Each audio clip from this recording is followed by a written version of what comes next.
Glad to have you along once again. As always, we are joined by Greg Engert, beer director for the Neighborhood Restaurant Group, which includes such places as Rustico in Alexandria and Ballston, also Columbia Firehouse in Old Town. Greg, a food and wine sommelier of the year. This looks good. What's on tap this week? So yes, this is definitely Brennan's alley. He's a big hophead, as seemingly is most of America these days. And one of the breweries that really pushed the envelope for sure is Stone Brewing Company out of Escondido, California, Southern California. They've been making great hoppy beers for a very long time. And this year, 2012, is the 10th anniversary of their double or imperial IPA known as Ruination. Definitely a world classic at this point. And so for that honor, they are releasing and have released this beautiful 10th anniversary edition of Ruination. So a little bit about Ruination itself. Stone opened in 1996, and that was the same year that most people think that the first imperial or double IPA was brewed, and that was by Russian River Brewing Company, actually, and it was called Blind Pig. And so Stone started experimenting with really, really hopped up beers for their anniversary ales on the second anniversary, the third, fourth, and fifth. And then after they had gone through all those, they decided to put together their own Imperial IPA, which was kind of based on the lessons they had learned from each of those anniversary beers. And that's where they came up with Ruination, which has now been going strong for 10 years. One thing about Ruination on its own that I find fascinating is that it kind of draws in this question of what is an Imperial IPA. To me, it's just about intense hop character, which Ruination certainly has. But what's cool about it is it packs this huge hop bomb punch at only 7.7% alcohol. It seems today that many American IPAs straight up are around 7% as it is. So it's a great Imperial IPA that they pack in so much hop character into a beer that's not 12% or something like that. The 10th anniversary edition is kind of that next step.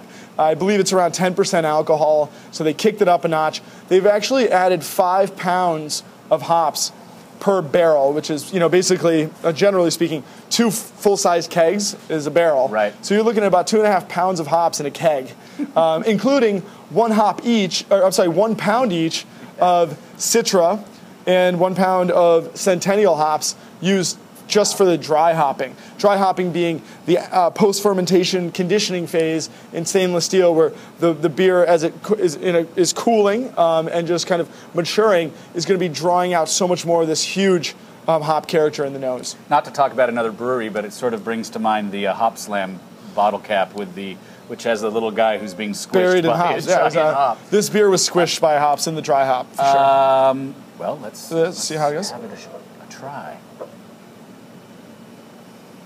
You just get that fresh hop nose right away.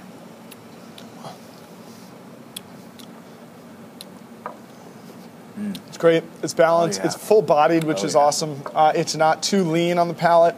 Definitely has great bitterness, but there's a little bit of malt interplay in the finish. It's not just, malt sweetness and then driving bitterness. It's kind of coming in and out, which is delicious. Alcohol is non-existent. I mean, it's in there, but you don't taste it. Very well integrated character there. I don't know if you mentioned, but is it? They didn't change the beer. It's a commemorative. They kind of. Yeah. Now that's interesting. It's not just a commemorative bottle. No. Someone wouldn't do that. So isn't that kind of strange that you would tinker with a winner for its 10th anniversary? For its anniversary. Yeah, that's cool. It's really cool. It's a new beer. No, it's a new beer. It's based on Ruination, but it's an amped up version. So it's Ruination, kicked up, more malt, more hops, bringing it up to about 10%. But the alcohol is not intense really at all. And then the hop character is huge. And like I said, the dry hopping here is for, it's got 1 pound of Centennial hops, which is actually what gives Two Hearted Ale that big, huge floral sweet fruit quality, and 1 pound of Citra, which is obviously quite citric, but also has a little bit of a resinous quality, a very cool, newer hop. And that's why it just pops. I mean, really, it smells like fresh, like hops, like if you held them in your hand. It's phenomenal. Before we talk about the challenge of pairing hoppy beers with food, you mentioned the ABV and how this comes in at 7.7. No, this one is 10%. Oh, this one's 10%. Yeah, originally it was 7. It's 7.7. Yeah. But still, there are a lot of good really good IPAs in the 7 to 8 range. Oh, totally. And I think some people, and I'm including myself, is that I can discriminate. I'll look at a bottle and say, oh, well, it's only 7 point something. That can't be all that hoppy. Right. But that you're not doing yourself a favor by thinking that way, right? And that's the thing is, I think we are definitely an alcohol by volume obsessed community. It's so true. I mean, even as people, I think a lot of people think that, first of all, it's more expensive to make a higher alcohol beer, possibly for ingredient costs, but pilsners and lagers that are fully matured for 4 to 6 weeks, that's quite expensive as well. Even though the ingredient bill might be cheaper, you're sitting on beer for longer. Therefore it's costing you more, not selling it. So, but be that as it may, people associate alcohol with value in a lot of ways, and so they're more willing to spend money on beers that are higher in alcohol. If an expensive beer is 12%, or an expensive beer is 3.9% in the case of some, like say Berliner Weisses or something coming from overseas, they'll always think that there's more value in the higher alcohol beer. So I think kind of to your point is that a lot of people then they get so obsessed with that they start associating flavor with alcohol, which is of course not true, and certainly not true with hops. Because as you said, I mean, you can have a beer that's 7.7% as typical Ruination is, that's super hoppy, or you can have a beer that's like 6%, like DC Brau. The Public is 6%. It's super hoppy. And even now, a cool new thing going on in the industry are these sessionable IPAs. So Bitter American from 21st Amendment, low alcohol, really low session. You can drink a lot of them, really hoppy. Easy Rider from Terrapin, delicious, huge hop character, and it's only, I think, 4.5% alcohol. So it's actually, hops are one of the things that can make, the flavor is not dependent on the alcohol at all.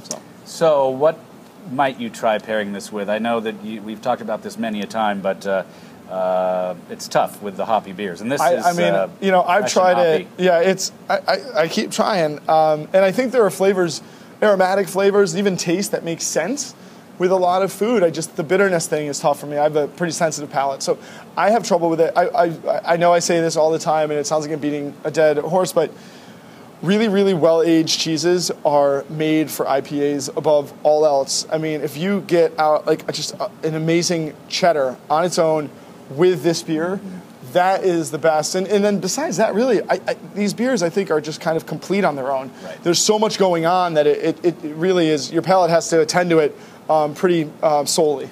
You should eat something. I guess that's true, too.